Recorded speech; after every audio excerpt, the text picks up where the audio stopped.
y al espacio. Bien, buenas noches. ¿Cómo están? Qué bueno, me alegra mucho. Gracias por la oportunidad. Quiero que sigamos un poco la línea de reflexión que ya nos venía sugiriendo la liturgia de la palabra de este día. Y por eso yo quiero que nos pongamos de pie para escuchar las palabras del Evangelio de Juan en su capítulo 20, versículos del 19 al 31. Al anochecer del día de la resurrección, estando cerradas las puertas de la casa donde se hallaban los discípulos por miedo a los judíos, se presentó Jesús en medio de ellos y les dijo: la paz esté con ustedes. Dicho esto, les mostró las manos y el costado. Cuando los discípulos vieron al Señor, se llenaron de alegría. De nuevo les dijo Jesús: la paz esté con ustedes. Como el Padre me ha enviado, así también los envío yo. Después de decir esto, sopló sobre ellos y les dijo: reciban el Espíritu Santo. A los que les perdonen los pecados les quedarán perdonados, y a los que no se los perdonen les quedarán sin perdonar. Tomás, uno de los 12, a quien llamaban el gemelo, no estaba con ellos cuando vino Jesús, y los otros discípulos le decían: hemos visto al Señor. Pero él les contestó: si no veo en sus manos la señal de los clavos, y si no meto en su dedo en los agujeros de los clavos, y no meto mi mano en su costado, no creeré. 8 días después estaban reunidos los discípulos a puerta cerrada y Tomás estaba con ellos. Jesús se presentó de nuevo en medio de ellos y les dijo: la paz esté con ustedes. Luego dijo a Tomás: aquí están mis manos, acerca tu dedo, trae acá tu mano, métela en mi costado y no sigas dudando, sino que cree.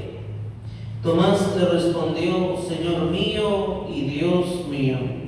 Jesús añadió: tú crees porque me has visto.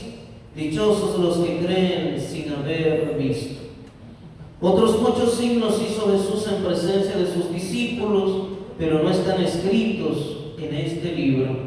Se escribieron estos para que ustedes crean que Jesús es el Mesías, el Hijo de Dios, y para que creyendo tengan vida en su nombre. Palabra del Señor. Por nuestra fe en Jesucristo y en su palabra sean perdonados nuestros pecados. Pueden sentarse. Bien, quiero que reflexionemos en torno a la virtud teologal de la fe. La fe, ustedes saben que es fundamentalmente un don de Dios, pero también es una tarea de quien ha recibido el don. Esa es la primera cosa. La fe es don y tarea. Un don de parte de Dios y una tarea de parte de la persona que recibe el don. Así que la fe es, ¿cuáles cosas? Don y tarea. Don y tarea. Pero también hay que considerar que la fe tiene 2 dimensiones. Una dimensión personal y una dimensión comunitaria. La fe tiene 2 dimensiones. Una dimensión personal y otra comunitaria. Hasta el momento hemos dicho 2 cosas fundamentales: que la fe es don y tarea, y luego que la fe tiene una dimensión personal y otra comunitaria. ¿Estamos claros hasta ahí? La fe es un don, es una virtud infusa. ¿Qué significa eso? Yo no decido tener fe. Dios me regala la fe. Dios me regala la capacidad de tener fe y de manifestar esa fe. Es un don de Dios. Es un don de Dios. La fe no tiene su origen en mí. La fe la origina Dios en mí. Yo no decido tener fe. Es Dios quien me regala la fe. Por eso es que hablamos de la fe como un don.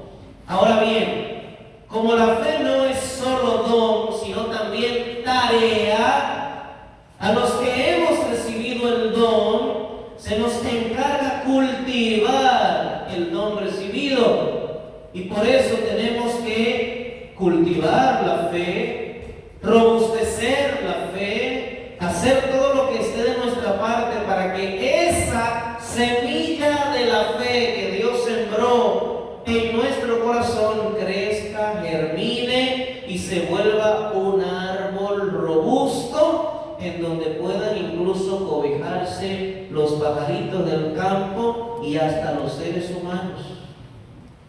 La fe es don y tarea. Tenemos el compromiso de poner a funcionar esa fe. Tenemos la obligación de cultivar la fe, ojalá en su máxima expresión. Ahora consideremos el otro aspecto, ¿no? De que la fe es tiene una dimensión personal y otra dimensión comunitaria. Esas dos dimensiones de la fe se encuentran bloqueadas en el evangelio que yo acabé de proclamar de parte de Dios. La dimensión personal se encuentra bloqueada y está representada en una persona en el evangelio.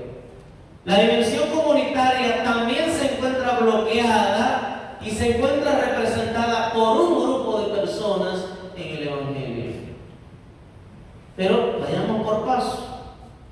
Dice el evangelio que al anochecer de aquel día, el primero de la semana, ¿cuál es el primer día de la semana? Domingo. El domingo. Yo hago esa pregunta no porque los tenga por ignorantes, sino porque me he encontrado con algunas personas que creen que el primer día de la semana es el lunes. Y no, el primer día de la semana es el domingo. Jesús resucitó el primero de la semana.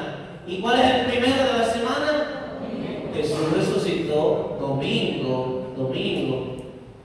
Entonces, estando cerradas las puertas de la casa donde se hallaban los discípulos, por miedo a los judíos, se presentó Jesús en medio de ellos. ¿Recuerdan lo que hablábamos en la homilía, verdad? Luego de que Jesús muere y resucita, ya no está sometido a las condiciones del tiempo y del espacio, y por eso puede atravesar paredes y puertas. Habiendo resucitado, se le aparece a los discípulos que estaban encerrados por miedo a los judíos. ¿Qué significa que estaban encerrados por miedo a los judíos? Que temían correr la misma suerte que su maestro. En tanto que seguidores de Jesús no querían correr la suerte de Jesús de tener que padecer y morir cruentamente. Y por eso se escondieron. No entraron en la disposición de cultivar el don de la fe que ya habían recibido.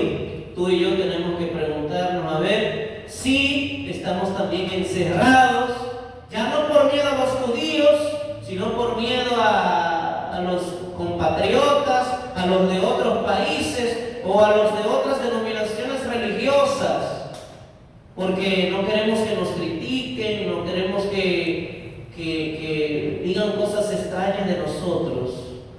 Tienes que preguntarte tú, ¿cuál es tu miedo? ¿Cuál es tu miedo? Y dejar que Jesús te ayude a vencer ese miedo. Y tenemos la seguridad de que Él ayuda a vencer ese miedo, porque inmediatamente se le apareció, dijo: la paz sea con ustedes, la paz sea ustedes. Dijo eso en varias oportunidades. En 3 ocasiones dijo, la paz sea con ustedes. El evangelio que hemos escuchado nos presenta cuántas apariciones de Jesús. 2. ¿Cuántas? 2 veces. El trozo de evangelio que yo proclamé. 2 veces. 2. Dice, el primero de la semana, el día de la resurrección, se apareció a los discípulos, ¿verdad? Antes se había aparecido a la Magdalena y a las mujeres, pero ahora no estamos en consideración de eso, de las mujeres. Estamos refiriéndonos a la comunidad de discípulos. Entonces, en ese primer encuentro faltaban ¿cuántos? ¿Cuántos faltaban? De los 12, ¿cuántos faltaban? 1. ¿Quiénes dicen que 1? Levanten la mano. 2. Judas. ¿Quiénes dicen que 2? ¿Quiénes dicen que estaban todos? Faltaban 2. Judas había quitado los tenis. Se había suicidado. Y después tampoco estaba Tomás, que sí vivía, pero no estaba en el momento de la primera aparición de Jesús a los discípulos. De modo que faltaban 2, pero odiemos a Judas, ¿no? Concentrémonos en Tomás. Faltaba Tomás. Luego, al siguiente domingo, se le apareció de nuevo a los discípulos y ahí sí que estaban todos. Cuando yo digo todos, me estoy refiriendo a qué cantidad. ¿A cuánto? Digo, ¿quiénes dicen que 11? 11. ¿Quiénes dicen que 12? Se apareció a 11. Porque Judas no resucitó. Al menos en ese momento no resucitó. Yo no sé después si habrá gozado de la resurrección para la vida, pero no estaba. De modo que cuando Jesús se volvió a aparecer a la comunidad de discípulos, habían 11, porque ya Tomás sí estaba con ellos. Entonces, en 2 oportunidades de ese primer encuentro con los discípulos dice, la paz sea con ustedes. Y en la segunda ocasión que se apareció a la comunidad de discípulos, 8 días después de la resurrección, entonces también dijo, estando Tomás presente, la paz sea con ustedes. De modo que el Señor, cuando se nos revela, nos habla y nos comunica su paz. No una paz como la que nos ofrece el mundo, que es ausencia de guerra. Es una paz que nos hace sentir tranquilos y seguros, aunque estemos en medio de la más terrible tormenta de nuestras vidas. Es posible sentirnos en paz, aunque estemos pasando por la peor turbulencia personal, familiar, comunitaria o social. Es posible experimentar la paz de Dios. Así que con su ayuda tú puedes vencer cualquier dificultad, cualquier tormenta, cualquier torbellino. Entonces, veamos. Dice Jesús, después de que dice la segunda vez, la paz esté con ustedes. Como el Padre me ha enviado, así también los envío yo. Después de decir esto, sopló sobre ellos y les dijo, reciban el Espíritu Santo. A quienes les perdonen los pecados les quedarán perdonados, y a quienes se los retengan les quedarán retenidos. Ese es el fundamento bíblico de la institución del sacramento de la confesión, de la reconciliación o de la penitencia, de la forma que usted lo quiera llamar. Puede llamarlo reconciliación, penitencia o confesión. Ese es el fundamento bíblico. La confesión no es un invento de la iglesia. Jesús comunicó su espíritu, transmitiendo así el poder de perdonar los pecados a los apóstoles. Y por el efecto de la sucesión apostólica, entonces los obispos también pueden perdonar pecados, y los sacerdotes ordenados por los obispos podemos perdonar pecados. No somos nosotros, es Dios a través de nosotros. Amén. No es nuestro poder el que perdona los pecados, es el poder de Dios que reside en nosotros. Por eso podemos vernos favorecidos con la reconciliación con Dios y con los hermanos. Porque cuando uno pasa por el sacramento de la reconciliación o de la confesión, se reconcilia con Dios y con la iglesia. Y la iglesia somos todos. Somos todos. No se trata de un edificio, un lugar, espacio físico. Ese es el templo. La iglesia somos todos, todos los bautizados. Y después se destaca lo siguiente. Tomás, uno de los 12, a quien llamaban el gemelo, no estaba con ellos cuando vino Jesús, y los otros discípulos le decían: hemos visto al Señor. Pero él les contestó: si no veo en sus manos la señal de los clavos, y si no meto mi dedo en los agujeros de los clavos, y no meto mi mano en su costado, no creeré. No creeré. Ustedes recuerdan que yo dije que la fe tiene dos dimensiones, ¿verdad? Una dimensión personal y otra dimensión Comunitaria. ¿Quién representa el bloqueo de la fe en su dimensión personal en ese drama del Evangelio?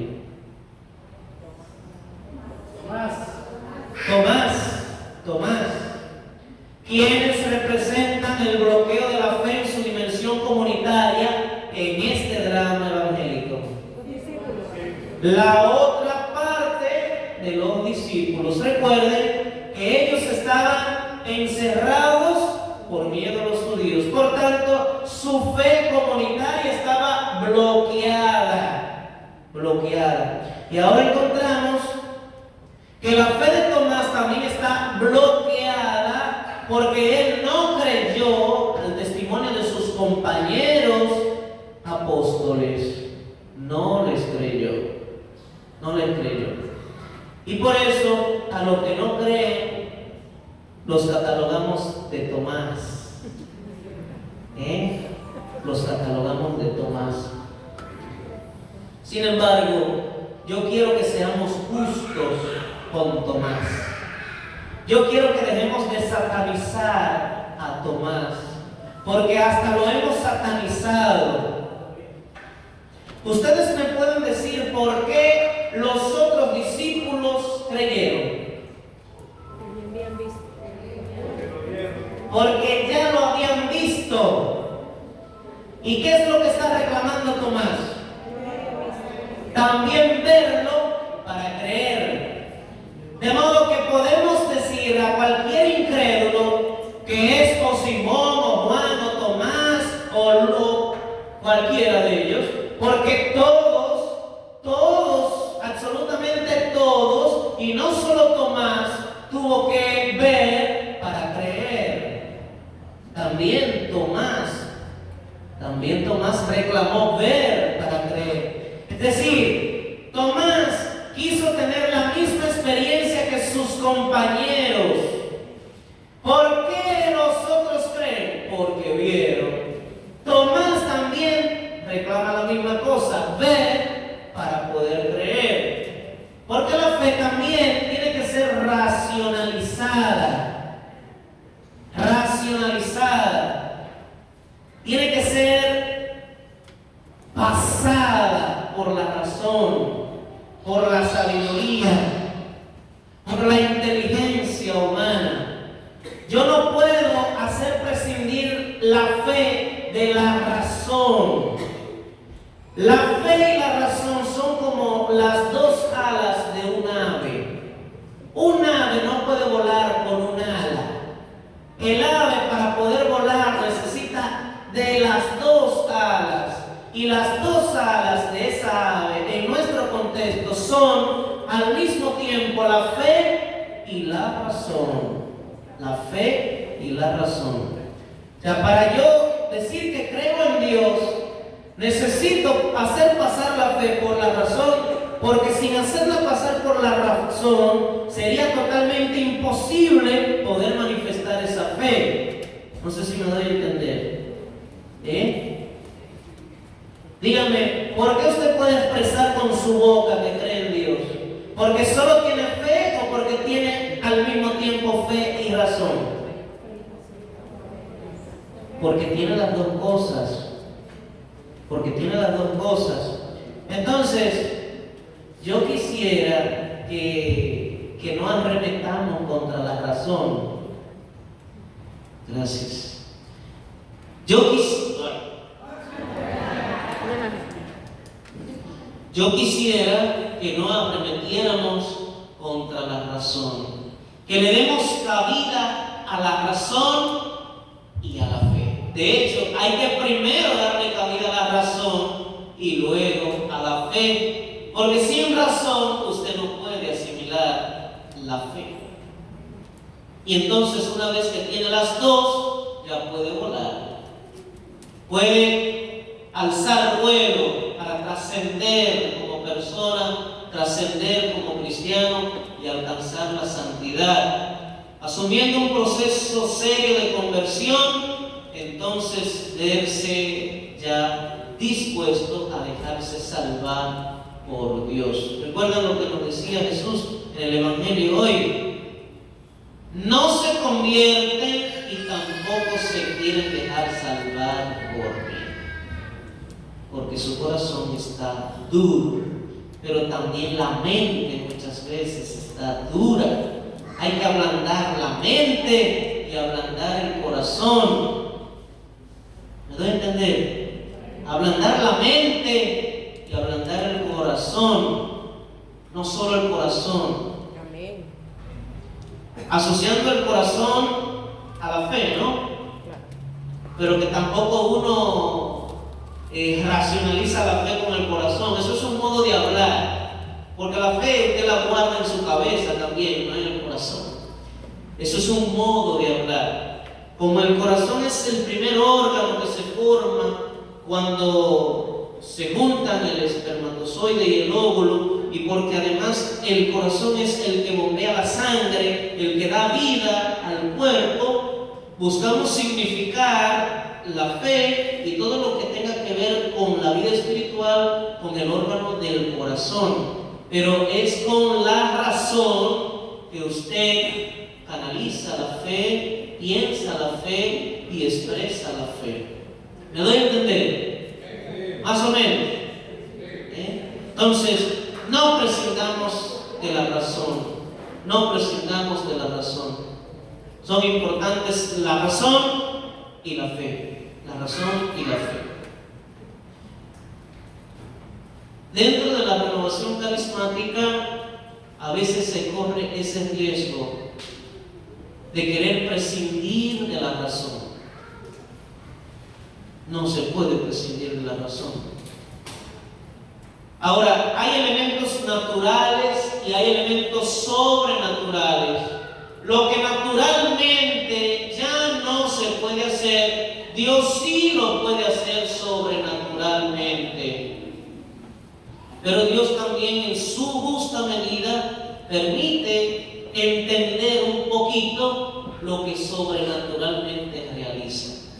Pero hay que tratar de obrar primero de manera natural y después de forma sobrenatural. ¿Qué sé yo? Para poner un ejemplo, viene una persona que está enferma, que aparenta tener una posesión diabólica. Oiga, no puede tratarlo primordialmente desde el ámbito de la fe. Tiene que tratarlo fundamentalmente desde el ámbito humano. Porque eso que usted dice que es una una posesión diabólica, puede no ser una posesión diabólica y ser sencillamente una cuestión mental. Entonces ahí no tiene por qué intervenir Dios, debe intervenir un psicólogo, debe intervenir un psiquiatra. Ahora, si después de descartar la posibilidad de que sea una afección psicológica o psiquiátrica, entonces le damos paso al tratamiento espiritual a ver si de verdad se trata de una posesión diabólica. ¿Me doy a entender? Porque nosotros queremos comenzar por lo último. Nosotros no somos Dios, somos criaturas. Tenemos que tratar las cosas primero desde nuestro ámbito humano, natural, siempre contando con la gracia y el auxilio de Dios. Y después de tratarlo natural, humanamente, entonces hacer la consideración en el ámbito espiritual y sobrenatural. ¿Verdad? No sé si me doy a entender. ¿Me explico? Bueno, entonces, el bloqueo de la fe en su dimensión personal y el bloqueo de la fe en su dimensión comunitaria. No es solo importante desbloquear la fe en su dimensión personal, es también necesario desbloquear la fe en su dimensión comunitaria, porque no bastaría con que Blanca desbloquee la dimensión personal de su fe y que el resto de nosotros tengamos la fe bloqueada, comunitariamente hablando. A Dios le parecería bien y mucho mejor que la fe de todos esté desbloqueada, de modo que queden desbloqueadas las dos dimensiones, la dimensión personal y la dimensión comunitaria. Entonces, cuando alguno de los miembros de la comunidad eleve su oración a Dios, en tanto que no solo la persona que ora, sino que el resto de la comunidad también tiene su fe desbloqueada, Dios escucha con atención y diligencia esa oración que se hace con fe, esa petición que se hace con fe, y hay más probabilidades de que Dios nos conceda el favor o los favores que estemos pidiendo. Amén. No sé si me explico. Amén. Porque no da igual a que yo solo pida por una cosa, a que todos nosotros pidamos por esa cosa, ¿no? Entonces, por eso digo, no bastaría con que solo mi fe se encuentre desbloqueada, sino que la fe de todos esté desbloqueada. Para que la relación de cada uno con Dios, pues esa misma relación sea fluida. Y para que la relación de todos con Dios, cuando estamos reunidos, también sea fluida. Entonces, yo quiero tomar en consideración de nuevo aquello de Tomás. ¿Ustedes están de acuerdo conmigo en que no solo Tomás reclamó ver para creer? ¿Están de acuerdo conmigo? Así que cuando a alguien se le presente y haya una situación de incredulidad, no piensen solo en Tomás. No piensen solo en Tomás, ni los tilden de Tomás, porque estarían siendo muy injustos con Tomás. De Tomás hay que aprender algo muy importante, vital en nuestra vida espiritual. Él sencillamente estaba demandando redimensionar su fe, redimensionar su fe. Por eso yo soy un admirador de Tomás. Yo no condeno a Tomás, yo no satanizo a Tomás, porque repito, fue la situación de todos. Todos tuvieron que ver para poder creer. Tomás, sin embargo, nos enseña a redimensionar la fe. ¿Qué quiere decir eso?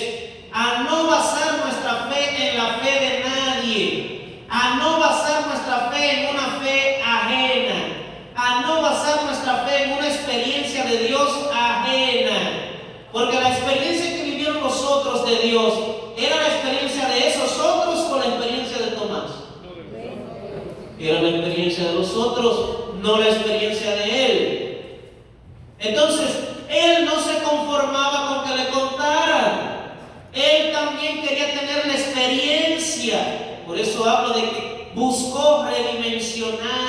fe. Y en cierta forma, pues estaba reclamando un derecho, ¿no? Un derecho que no es derecho en sí, sino que hablan esos términos en tanto que los otros sí lo vieron. Pues de seguro que Jesús también tenía contemplado que Tomás lo viera.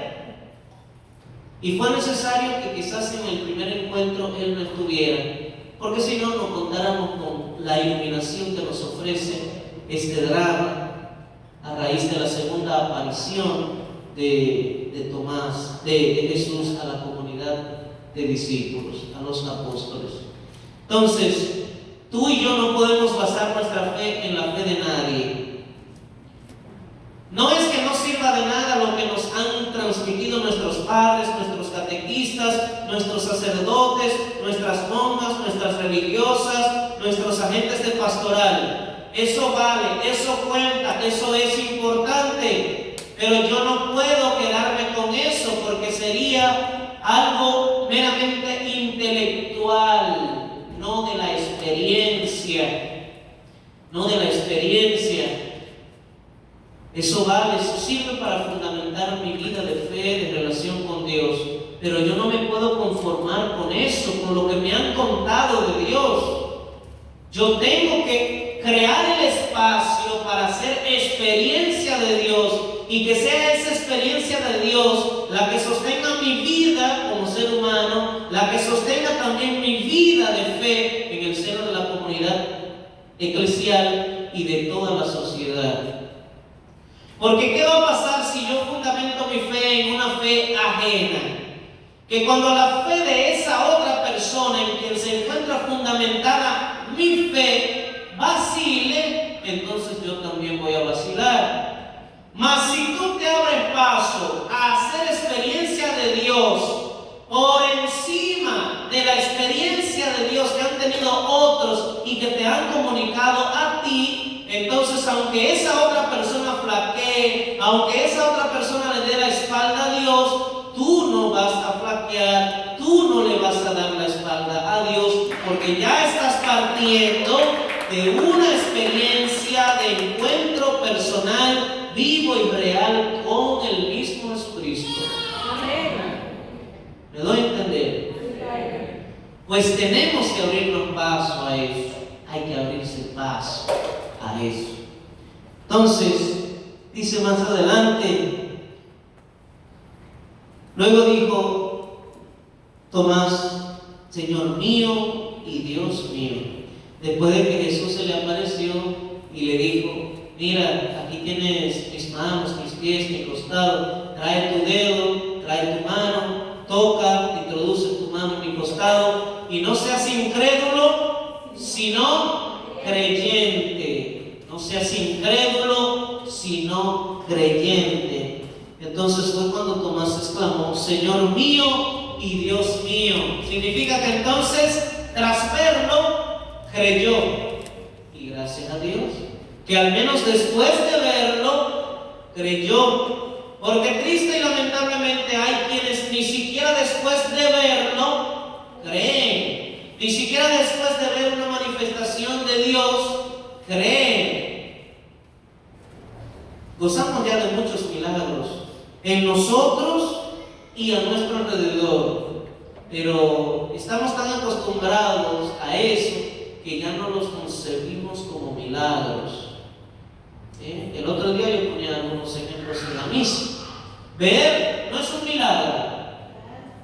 Pregúntale a un ciego a ver si ver es un milagro o no. Caminar es un milagro. Pregúntale a uno sin piernas si caminar es un milagro o no. Tocar es un milagro. Pregúntale a un manco si tocar es un milagro. ¿Qué tú crees que te va a decir? ¿Que sí o que no? Que sí. Entonces valora todo eso, da gracias a Dios por todo eso y bendícelo y alábalo, pero no solo con la boca, no solo con la boca, alábalo con el corazón.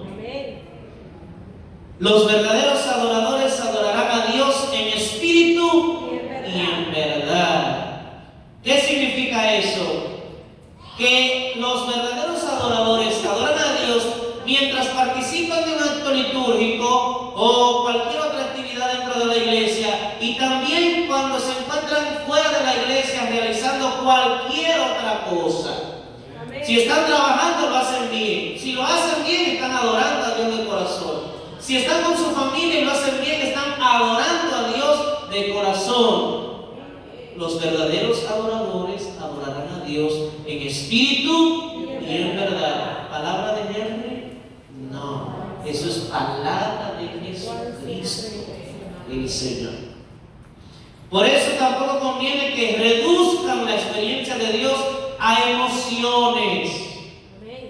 No reduzcan la experiencia de Dios a emociones.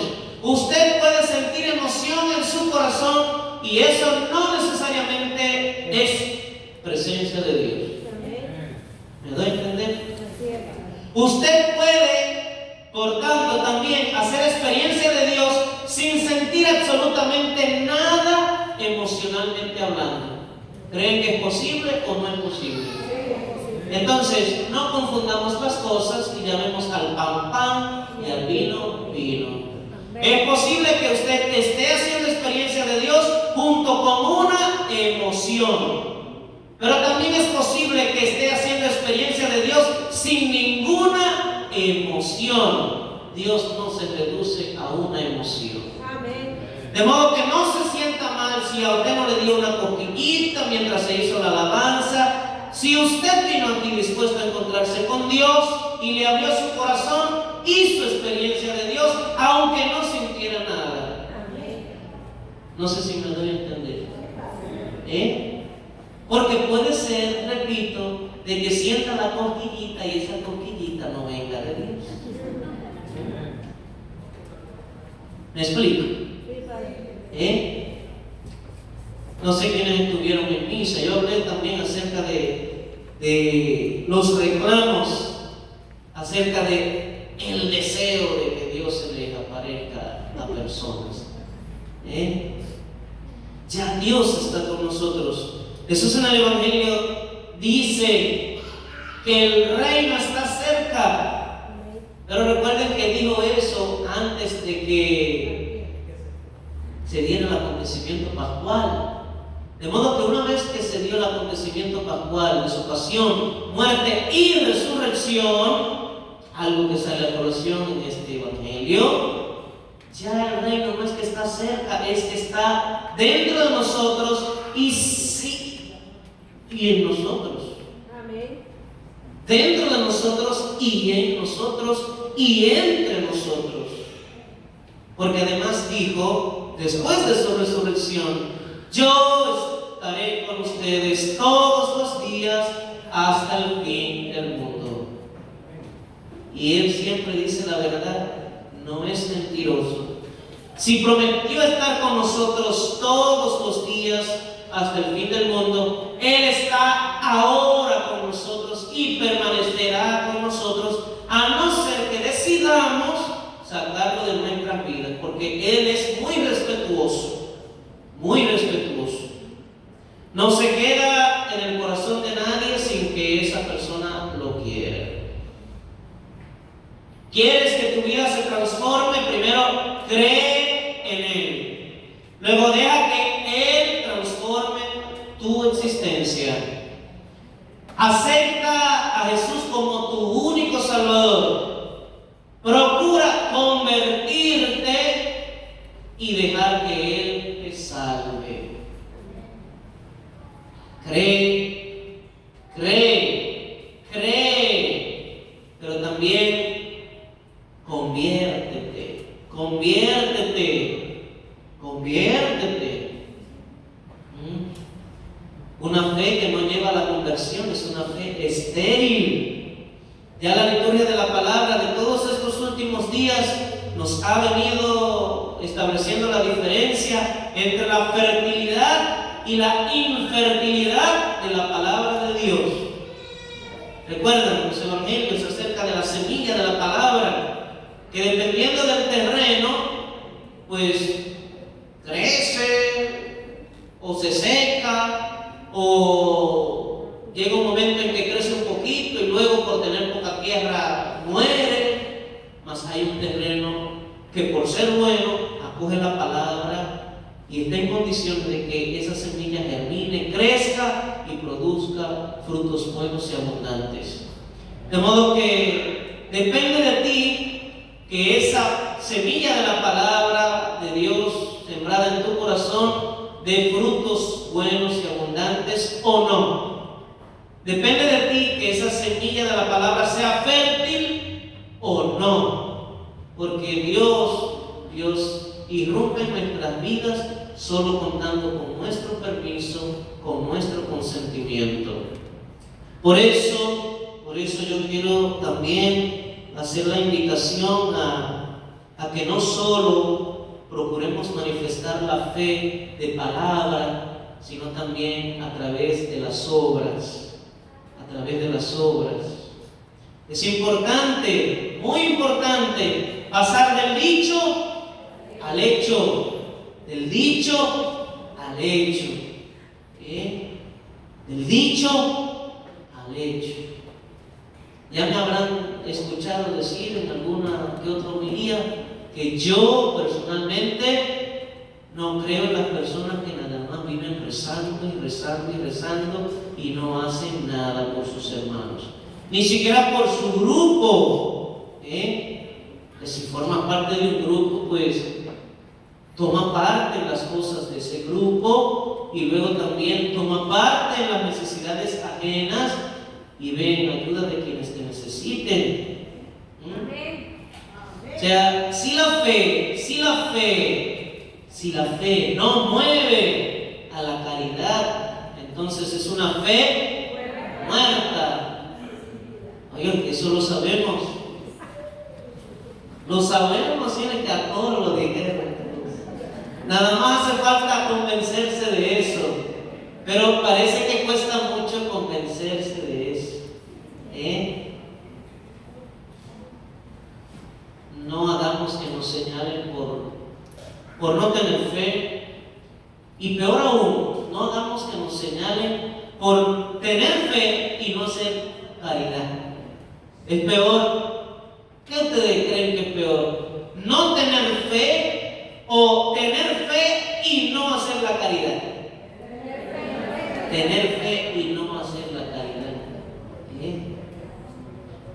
Por eso, el cristiano que a mí me convence y me conmueve y hasta me mueve a ser mejor sacerdote, primero mejor cristiano y luego mejor sacerdote, son esos que de verdad viven la palabra, aquellos que acogen la palabra y la hacen vida en sus actividades, en su día a día. Así que vamos a pedirle al Señor la gracia de poder crecer en la fe. Ustedes se imaginarán que hay ya 3 tipos de personas: las que no creen ni siquiera a pesar de haber visto, las que creen después de haber visto, y las que no creen ni siquiera después de haber visto. Depende de ustedes a qué grupo quieren pertenecer, si al primero, al segundo o al tercero. Yo recomendaría que al menos pertenezcamos al segundo, que al menos pertenezcamos al segundo, que pertenezcamos al segundo y que no seamos del tercer grupo, de los que no creen ni siquiera después de haber visto. Y dígame, de cualquier modo, ¿quién no ha visto a Dios obrar en su vida y en la vida de otros? Amén. ¿Quién no lo ha visto obrar? Por tanto, lo que nos resta es pertenecer al segundo grupo. Y ojalá que ninguno desee ser del tercer grupo. Que el Señor nos bendiga, nos guarde y nos santifique. En el nombre del Padre, y del Hijo y del Espíritu Santo.